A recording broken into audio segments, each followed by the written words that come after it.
پیارے بچوں، ہمیشہ برائے کرم اور شکریہ کہنا یاد رکھیں کیونکہ یہ الفاظ ہمیں شائستہ اور مہذب بناتے ہیں۔ استاد کی بات غور سے سنیں کیونکہ وہ ہمیں نئی اور اہم باتیں سکھاتے ہیں۔ بات کرنے سے پہلے اپنا ہاتھ اٹھائیں تاکہ سب کو بولنے کا برابر موقع مل سکے۔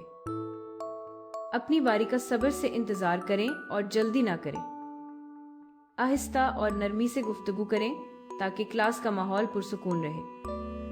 کلاس میں شور نہ کریں اور نہ چیخیں کیونکہ شور سے دوسروں کی پڑھائی متاثر ہوتی ہے۔ دوسروں کی بات درمیان میں مت کاٹیں بلکہ احترام کے ساتھ ان کی بات مکمل ہونے دیں۔ استاد کو کبھی نظر انداز نہ کریں کیونکہ استاد ہمارا رہنما ہوتا ہے۔ اپنی میز صاف اور ترتیب سے رکھیں تاکہ آپ کی جگہ خوبصورت اور منظم نظر آئے۔ کھانے کے وقفے کے بعد اپنی جگہ صاف کریں اور کچرا سمیٹ کر رکھیں۔ کچرا زمین پر نہ پھینکیں کیونکہ صفائی ہم سب کی ذمہ داری ہے۔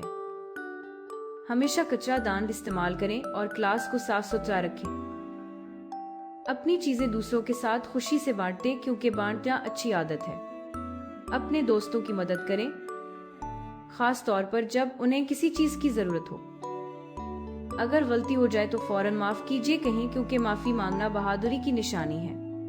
سب کا احترام کریں، چاہے وہ استاد ہو یا دوست۔